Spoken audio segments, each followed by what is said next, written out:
So I'm with the City and County Parks and Recreation Division of Urban Forestry.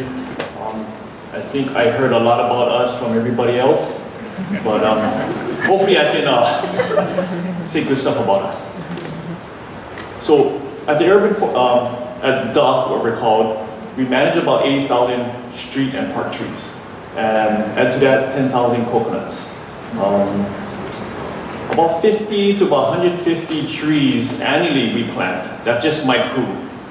And we provide about 700 trees weekly. So if you do see the little, the green bag, the watering bags around the trees, around the island, that's us. And we actually have maybe 3 to 4 people watering every day.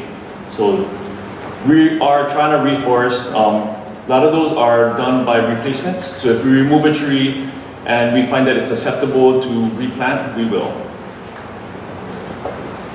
I believe that we actually have probably the most in the state for certification. As you can see, we have consulting arborists, we have certified arborists, track or tree risk assessor. Yeah, we have quite a bit. But one thing is that we do believe in training. Our administrator believes that training and certification is important, so that's why we have a lot of people in our staff that's certified. So, private developers, residential areas, they're required by the city to plant trees, either in their property or in the right-of-way. Annually, we do about 500, we inspect about 500 to 2,000 street trees that would be turned over to the city. That person that inspects those 500 to 2,000 a year, that's me. So when I was looking at all the projects that I did, I'm guessing it's been about over 17,000 trees I inspected over my time at the city. So who's most impacted? The public. We all are impacted by trees. They're on the roadway, they're in fronting private properties, and in public parks. You guys don't see you guys may not see all the bad stuff, but we get complaints every day. They're messy, they're too big. Yeah, maybe it's a high winds like today, they might fall on my house, they block my views. Not enough sunlight from my PV system. The roots are in my yard, birds pooping all over my cars. I mean, you name it. One good thing is that, you see that far left picture? The bird is not in the tree, it's on a street light. It's pooping on the car. Don't blame the tree. So I mean, there are problems though, there are problems. If you guys ever came to our base yard, down next to the Damier tennis courts, we have this gold tree.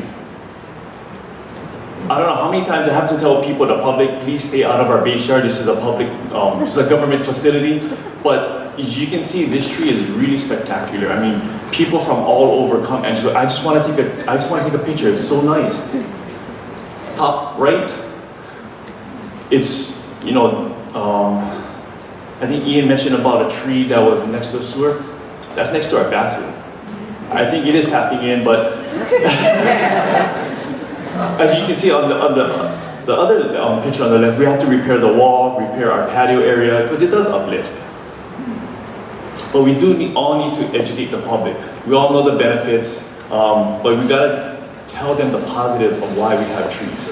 Also, on the very bottom, it's a crime to remove a city tree. You can see all the vandalism that we had. On the far right, you can see a police officer there. We're actually citing the homeowner.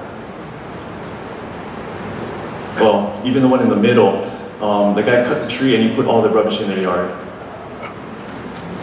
So we need to plan for trees on our projects.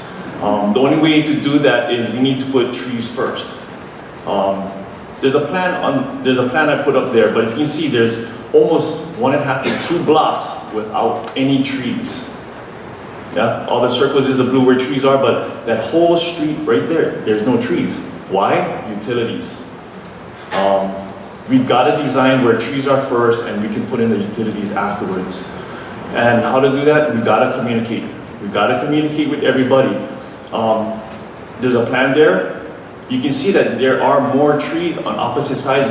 You know, when you're looking down, like when I'm viewing on, like say in a movie or something, and you can see rows of trees when you're going down, like we talk about Pocky Avenue, you can have that design. You don't want the other design when there's nothing there. The tree on the bottom, to me, that's a perfect example of what a street tree should be. It's far enough from the street sign, far away from the street light, far enough away from the storm drain, and it looks really nice. But we do get a lot of complaints about this tree with rubbish, all the time. So we need to also update our standards. Our standards is almost 20 years old. The minimum spacing for trees, 5 feet minimum away from street lights, fire hydrants, 22 feet in between trees. You can see right here on the bigger picture, it's right next to the street light. We get so many complaints that it blocks the street or the road where the pedestrians are walking. Utility boxes, same picture, but it's where it uplifted some of the utility boxes or sidewalk. We also should standardize the utility installation. We've got to work with all the utility companies. Keep trees in the planting strip, keep everything out. Put it in the sidewalk, put it in the roadway. If we can do that, it would allow more space for trees to grow. Look how small that planting strip on the bottom is. That tree is probably about 35 to 40 feet tall. And right there on the left-hand side, water meter boxes. It's not enough space for a tree to grow. We also need to, I heard diversity. And the official street tree list is back in 1999, but us, Duff, back in 2008, we started thinking we gotta change it. We try to remove unacceptable trees, add new trees, put in native trees. We actually added an extra large category, a lot of different things, but that's our old official street tree list. And this is our matrix now. We have different heights, we have the different forms. If it's good for medians, planting strips, tree wells, that's what we've done. On the other side, tree benefits. I've added that just for myself, that when people complain, I can say that, well, these are the tree benefits. This is from a small tree. If you look at, well, we have mock orange. Most people don't think mock orange is a tree, good for power lines. If you go down University next to the fire station, we planted 3 mock orange. But the overall benefits, $31 for a small tree and $47 for a tree that's maybe around 25 years old. Nurseries, they don't provide enough trees for us. We gotta somehow work with them to plant more trees so we can get better trees. It takes a long time for, say, for a street tree. A minimum requirement is 2-inch caliper, 8-foot clear trunk height. We're putting trees in that it's maybe 6 feet tall because they can't grow fast enough. So we gotta somehow work with them to plant more trees, work with the developers who's designing all of these, who has a certain look that they want for the community. But one subdivision project can take 50 to 100 trees. And that's not the whole subdivision, that's a small portion of a subdivision. It could be area 1, phase 1, there's phase 2, phase 3, going down the road. So there's so much different, there's so much trees that are being used, but we can't get the supply. They struggle every day. You can see that trees are always surrounded by hardscape. That's the whole root system right in that small tree well. It's compacted. Everything else is all compacted. The sidewalk, the roadway. We have vandalism. I seen somebody with a kitchen knife scraping the bark of that tree on the far right. Weed whackers. Do we want to live in an area like this? How barren it is. Sorry if this is a picture of your where you live, but, or would you want to live someplace like this? It's so lush and green. But you know what the funny part is? These two areas are only about a mile away. There's 2 different subdivisions. So we put trees in these harsh conditions. We blame them for a lot of things that they shouldn't be blamed for because they do so much for us. I really like that picture on the top with the date palm. There's kids under there. under the shade. So small, but you know what? They find that little sliver. It's amazing. So, thank you.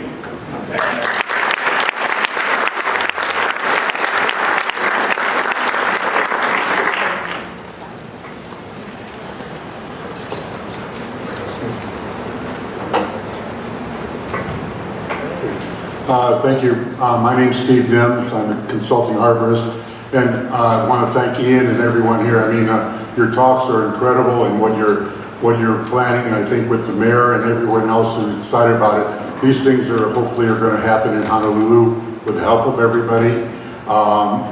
I've been working and touching trees for pretty close to 40 years, 45 years actually. So I'm halfway through my career right now, and I'm going to continue on. But the thing turns into is that I get dealt, or my job is something similar to exactly what Brandon's doing. It's, in the sense of this, we're dealt with the situations. I deal with all the city trees in the sense of curb repairs, sidewalks repairs, and that's what we're looking at every day and trying to mitigate.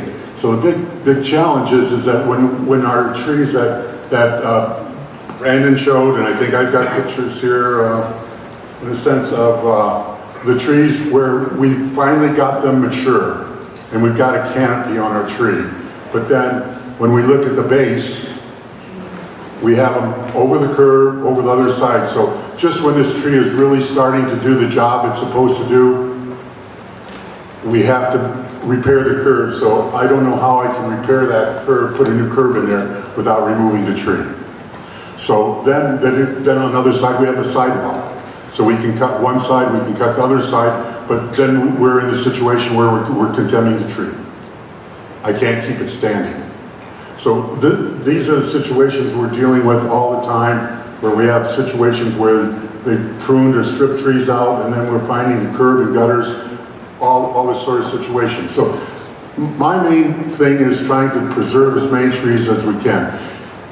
We have guidelines that we use through the International Society of Arboriculture, other sort of situations that we're supposed to follow. If I was to follow all of the requirements in ISA, I'd be condemning 90% of the trees that I touch.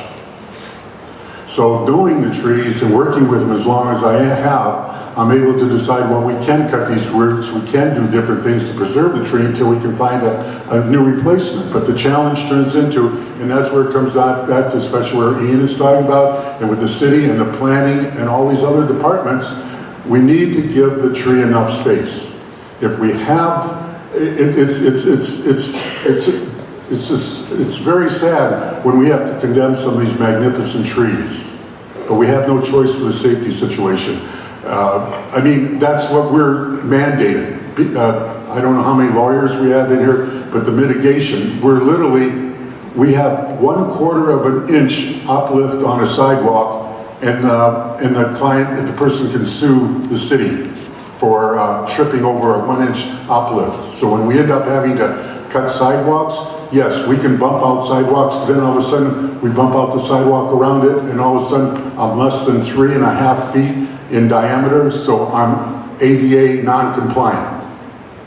So we have all these rules and regulations that we're tied to. I've been fortunate enough to be able to travel all through Europe, all through Asia, South America, all of these places, and it's amazing when I go to these areas and I watch and look at these things, and I actually watch the people, and they actually are able to lift their feet up and they walk over a root, they walk around the tree, they walk around the hole. I mean, it's amazing to see what these people can do. We can't. We're unable to do that. So as soon as that happens, and it becomes, $500,000, $1 million lawsuits, the city is put in a position, what do we do? So the thing turns into is they have to do something about these trees. So what and the small planters, mostly everything that the city has to do. So what I guess and as Ian has said and other people have said, and Rick, these canopies is what we're looking for. when we're planting 10, 12 trees on a street, these little smaller canopy trees, as talked about, they're beautiful trees, the white Tacomas and all these other ones. One large shower tree or a monkey pot or a mahogany or whatever is going to give you 10 times the canopy of those 3 or 4 little trees. And to me, we're dealing with these streets that we can't move. The new plans that people put out, that it's going to be up to the design people and everybody else. Hopefully the new ones, you'll be able to help us out. But myself and the people on this table, we're dealing with what we've got, the reality. Every day, this is what we're dealing with. So we have to try to figure out what we can do about it. Yes, well, can we bump out the curve and then all of a sudden I talk to DDC? No. It has to be a straight line. We can't move the curve. We can't deviate the curve one little bit. Well, why don't we just raise the sidewalk up a little bit and bridge over the route and I can keep it? Oh, now that's not ADA compliant. Or no, it has to be a straight line. So when we're dealing with these different departments, we need the community's input and everybody else's input on saying, yes, we can walk up a little bit of a slope and over a route. Yes, we can reduce, that's all sometimes I need is 6 inches. I don't need any more than that. If I can bump out my curb 6 inches, I can save the tree. But if I have to put it right back in the same spot, no, I can't. So these are the situations we run into. So we have a tree like this, right here. If I can move the sidewalk out just 6 inches, if I can bump the curb out just a little bit or something like that, the tree is saved. But no, if I have to cut that much of the buttress roots, I don't know anyone who can preserve that tree and make sure it stands. So it all comes back to this design. And when I was seeing the slides of Ian and how they redesign the streets and how they redesign a lot of things, a lot of these trees can be saved that way. But in a certain way, I'm for reducing our tree population and increasing our canopy that we have. So maybe we can find somebody on that street that is willing to give us a little bit of their property or condemn their property or something, put a bigger tree in. As a lot of these places I'm walking every day on the weekends, so the people are out. And just like Brandon's saying, all they hear is, oh man, you're here to take out my tree, thank goodness. You don't know how many of these people I'm there, that they're all excited that I'm going to remove their tree. I'm saying, well, now we can work around it. Oh, isn't there some way you can remove it? So the thing turns into, is this education? So then their little kid comes out and says, oh no, you're not going to remove our tree, are you? So the thing turns into, it's educating the younger people to understand that the trees are important. Can't change people like mine, with gray hair like me, my mind. I'm already set. And that's the way a lot of people are. So they're set in their ways, they're not going to change, but the only thing we can change is the new generations. So if they start understanding that the trees are important and they're not going to make a difference, then we can make these changes. And if we make these changes, then we're going to have an incredible landscape, and we have the ability. And the utility lines, all these other things, as I say, that's what I'm dealing with all day long. All these same situations, uplifting curbs, uplifting things. Yes, we can maybe cut that a little bit, change the design a little bit to preserve these trees. So this tree selection, yes, is important, but if we want the canopy, we have to have trees that are reasonable. We're talking about putting in a mock orange. Mock orange actually turned into not too bad a tree over the years, if we have 2-foot planters. So if we're dealing with these 2- and 3-foot planters, those are going to be long term. I would love to see that minimum that our planter strips are 5 foot wide. 5 foot wide planter strip, we can work with roots and we can deal a lot of things, but when we're dealing with 2- and 3-foot planter strips for these size trees, it just doesn't work. So what I'm mainly trying to emphasize is that we're at this part, and then what we need is the support that we have out here, the design people, and if you don't dump this onto us, we're going to have a happier life. Okay. Thank you.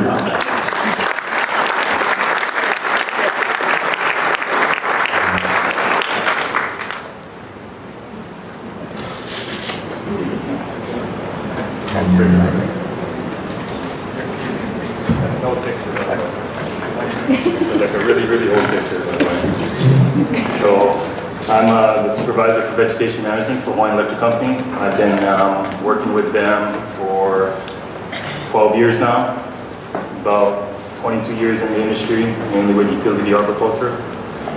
So I have a couple points to make and probably start off with a little bit of background first. So Hawaiian Electric Company, we have about 1,500 overhead line miles, 900 of which is probably the ones that you see on the street, our distribution lines, and 400 sub-transmission lines, 200 of the ones that you see on the steel structures going over the mountains and such. So every year, if we're lucky, we get through about half of our distribution miles and maybe 30–40% of our transmission miles. And that's with the 23 to 25 crews that we have working out on the island every day. So, I mean, we have 4 arborists on staff, including me, actually, only 3 right now, so we're looking for 1 more. So that brings us to our limited resources that we have. It's both money and people, actually, because we have, I mean, we get our money from the PUC, basically ratepayers like yourself, and we get a limited amount each year, and trying to keep our lines clear for safety and reliability purposes. So how do we get the most of our money, basically? Because right now, I'd love to have 15 more crews so that I could get around the island every year rather than every 2, just so that we could keep the lights on. But realistically, it's not going to happen. And so what do? We have to find contractors that we trust, with people that we trust, and working with them as partners, not as an employer and contractor, and just trying to build that good relationship so we can get a good rate of return for our ratepayers. And like Brandon has, we have each of our crew foremen ISA certified tree worker, and their supervision's ISA certified arborists, sometimes certified utility arborists as well. So just trying to get a better quality of work out of what we got out there. Which brings us to education and outreach. I mean, that's like Steve said, that's like really the core of it, trying to get people while they're young to appreciate trees, and not only appreciate trees, but putting the right tree in the right place. Because truthfully, Hawaiian Electric really doesn't get involved until it's too late, really. We're pruning trees that are already in our lines. And we have some input on new developments as they arise, and not a lot. And mainly that's for underground utilities. So what we do, we try to get our message out there as far as planting the right tree in the right place. We've had our annual Arbor Day tree giveaway for over 20 years now. We give away 2,000 to 3,000 appropriate trees to people, hoping that they do plant it. Even if they do plant it under our lines, it's not going to be so bad. Or not bad at all, depending on what it is. And so that brings us really to why we do what we do. I mean, safety is our main concern. I mean, what happens if there's a wrong tree in the wrong place? Basically, there's tree line conflicts. And what does that include? It includes people wanting to trim their trees when it's too close to the lines. And that's a big safety hazard if they're not qualified. Fruit trees, I mean, they're great. Large fruit trees, I mean, but picking up the fruit when they're in contact,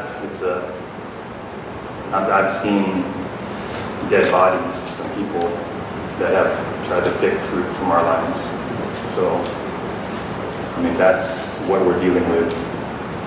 And that's injury, fatality, outages, of course, but mainly the safety aspects of it.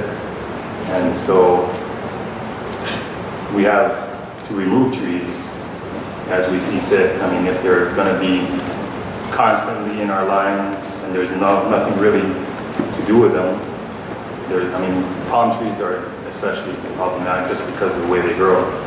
And we just can't keep on top of it. They grow too quickly. And so, I mean, like,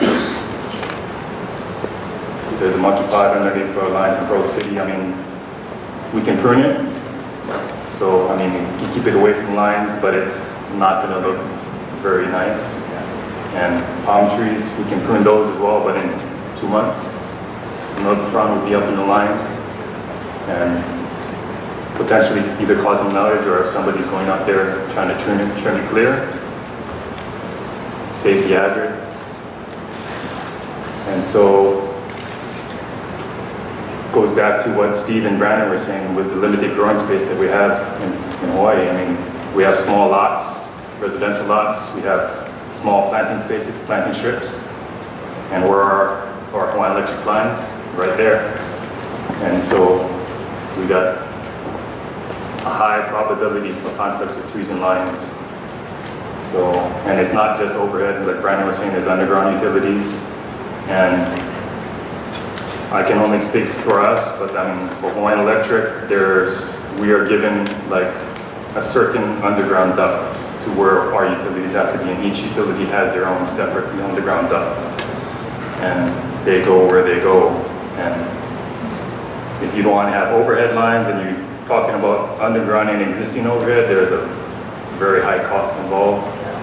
There's a cost sharing program, but that gets to a certain amount that has to be approved by the PUC. And it can take upwards of 3 years for larger amounts of lines. So, I mean, collaboration with the agencies that we work with, I mean, that's basically the key, communication, collaboration. And it has worked in the past when we're brought in at the appropriate times. And they were talking, well, Steve was talking about the white Tacomas, but actually, I mean, underneath our lines, there's not a lot that you can plant that won't interfere. And in this case in Wilder, I mean, they've been there for years and they've not been an issue with our lines at all. And that magnolia over there in Kololo, I don't think we've barely ever touched it in the 12 years I've worked at Hawaiian Electric. And it's doing what it is intended to do for the space that it's given. So it can be done. It just takes a little bit of effort on everybody's part. I think that's it on my side.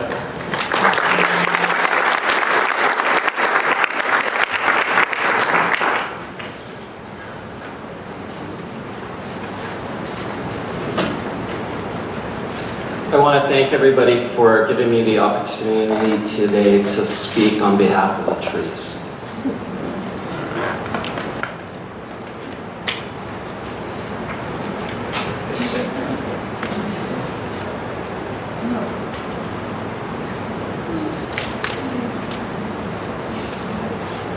There's supposed to be audio.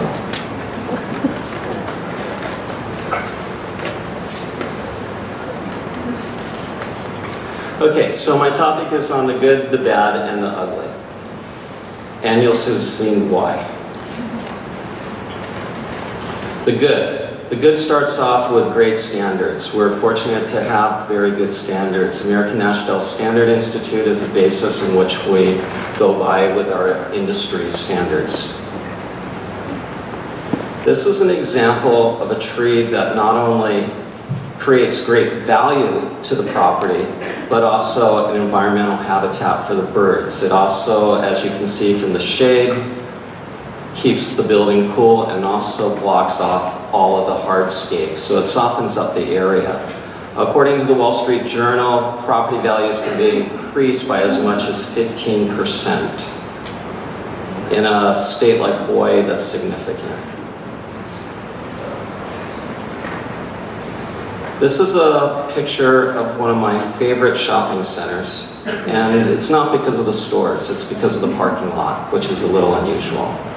I love this parking lot because through the years they've allowed these trees to get to be quite large. They create a canopy that can cover a large area. It's not because this area has an abundance of planted trees, it's because they have some significantly larger trees. That's to me what makes this parking area so very special in Hawaii. And this also seems to be a minority within planting. As I entered the building today, I saw the new construction outside. There's 13 to 14 planter areas, and each one has a very nice little palm. But if you could go ahead and you could take those 13 to 14 planter areas and create 2 to 3 large planter areas, we would get the canopy coverage probably 80% on that parking area, which I'm projecting at the plants that they have in there now, you'd be lucky if you got 5. Again, this is the reason for fewer trees. These are nice trees, but they don't give the same canopy coverage that the larger trees would be. At the same time, because of the spacing and the environment, they do very well. I also really like what they've done to these trees. They had the opportunity to really butcher these things back, but they haven't in this situation. So the trees were maintained on a regular basis, and they look fairly natural. This is also a good example of a reduction pruning at a public park on the windward side. I think they complied with the ANSI standards very well. I love how they left the foliage on, yet still bringing down the height.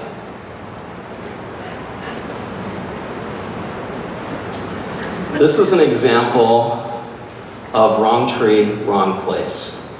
It's also an example of topping, which the definition of topping, as we all know, is indiscriminate cutting branches, limbs, and trunks. It's also another good example of line tailing, which is the cutting of all lateral branches to give a bush effect at the very top of the tree. Structurally, this is not a good idea. It's compromising the tree and aesthetically looks awful. This is an example of contradictions of specs and standards. That if we're going by A300 standards, we're supposed to bring it back to a lateral a third of the size or more. The specs in this required a 30 to 40 foot reduction of the trees. So the contractor could not comply with both. This is a good example of good specs, bad work. And the reason I say that is because I actually was involved in the project. I read the specs, I thought the specs were good. The implementation of it was awful. Believe it or not, this project is done and they left the tree like that. And this is one of the many trees that they left like that. It wasn't the exception to the rule. As you could see, the top was blown off, they defoliated the tree, they had broken branches on the bottom crotch and the 2 topping cuts. But we were fortunate because they did leave a branch. The same project had a half a dozen kukui nut trees that were removed during the process of the project. And because I did read the specs on this project, they said if you actually damage these kukui nut trees, which there was a small grove of 6 to 8 that did get damaged in the process that they took out. The replacement for a 20 to 30 foot kukui nut tree was this toothpick of a kukui nut tree.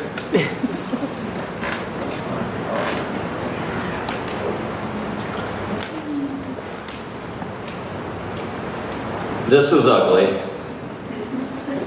unnatural, and it's something that has been repeated time and time again. Why it's deja vu? Because 20 years ago, the same post office did the same thing, and there was a great deal of public outcry back then. How times have changed. In 20 years, I didn't see the community outcry on this. This was something that when I contacted the postmaster and brought to her attention, she seemed rather shocked. I asked to please inform me about some of the background on this project. She said the bid was given to a mainland firm that subbed it out to a local company that subbed it out to another local company where there were no specs and absolutely no standards. This is the same tree. This is the results of some of the topping that was done in the past. This, as well as the other tree, is incredibly ugly. It's structurally compromised, and I'm hoping that they don't have to take it out. But this is something they do time and time again. A lack of planning. I'm very familiar with this park. I pass it quite a bit. I've seen through the years that they've topped the trees significantly, again, time and time again. If they could be more proactive and not wait till the tree gets 90 feet and then try to cut it down to 30 or 40 feet, I think we'd be all better off. In this situation, if they see the decay, what would have been a great idea is to do companion planting, so we could be looking at more living trees than dead stumps.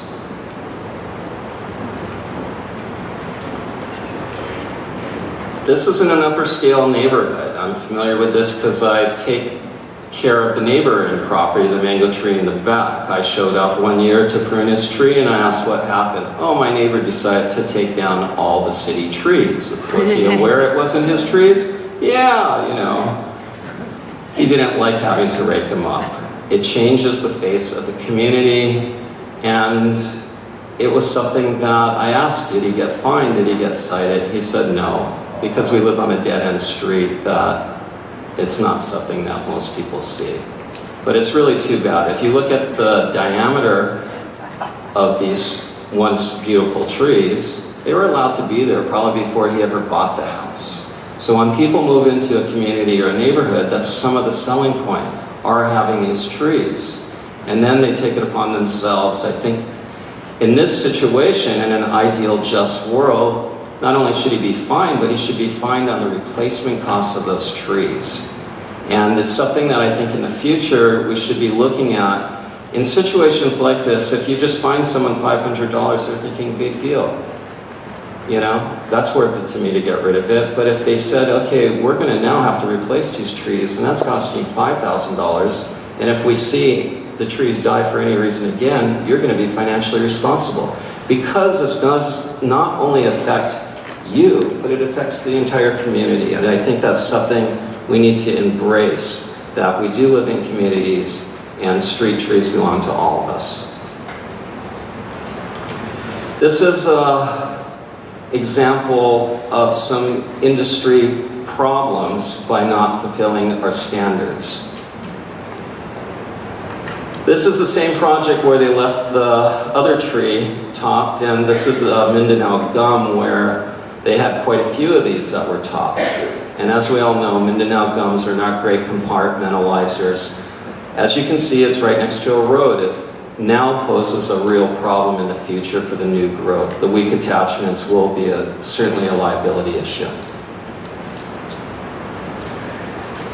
In my opinion, when using consulting arborists, you need to get a qualified person. I believe 10 years should be the minimum. And the reason I say that is because the first 10 years is when everybody's still learning. The next 10 years we're trying to get really good at what we're doing, and after that we're trying to spend the rest of our lives perfecting it.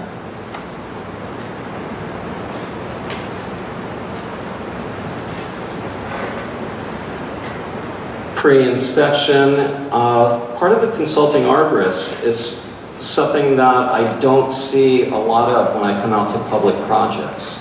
I see specs, and usually the specs are cookie cutter specs, and in many cases you can see that the arborist actually didn't show up, or else someone's just taking a certain amount of specs and just incorporating it into the contract. What I believe that all consulting arborists should do is actually visit the site before the specs are written. That way they can head off some of the future problems. Responsible for meeting standards. I firmly believe that the specs in the contract should meet the standards, not be in conflict with them.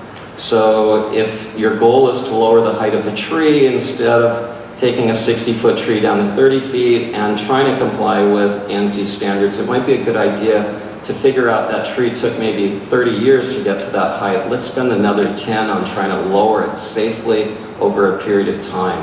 This is proactive, which usually in our culture we're reactive. Pre-incremental inspections, I think, are critical. So not only the pre-walkthrough that the arborist should be accompanying the contractors, but during the process of the contract, he should be showing up on a regular time frame and following through with the contract, not waiting to the end and going, oh wow, that's terrible. So I think it's really important that we could become more interactive.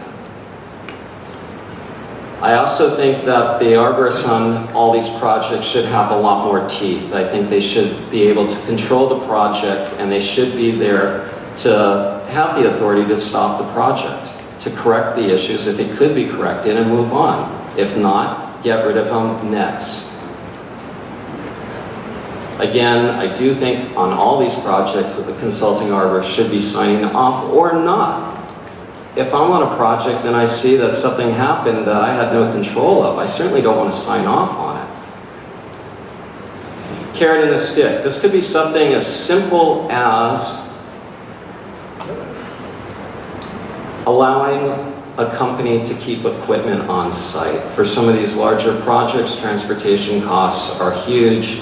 If we can keep it on site, we can lower the fees. We can have lower bids. It doesn't cost the public sector anything, but it does cost the private sector quite a bit of time and money to do this. Another thing is to be able to work longer hours. If we're on projects and we're not making any impact to the community, and nowadays we have electric chainsaws and things, we can certainly be able to start well before 8 or 9 o'clock. And it shouldn't matter if it's 2 or 3 or later.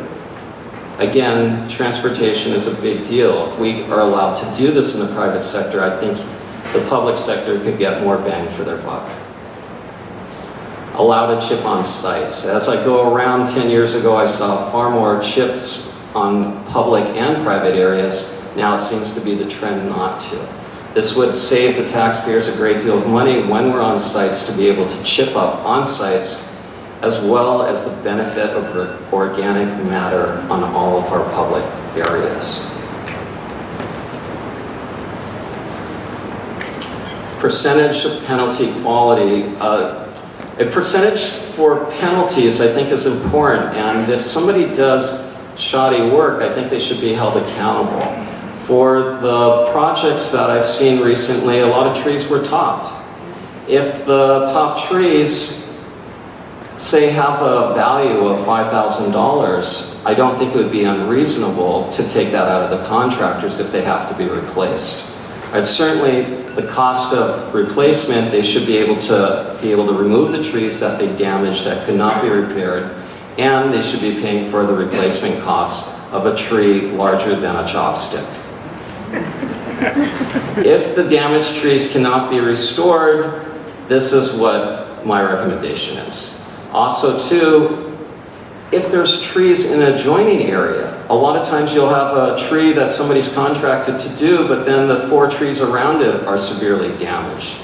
Part of the contract, I think, should be assessing values to these trees, so later on you have some recourse. If it's not in the contract, you have no recourse. So I think it's important to do a basic evaluation. This is something we're all in together.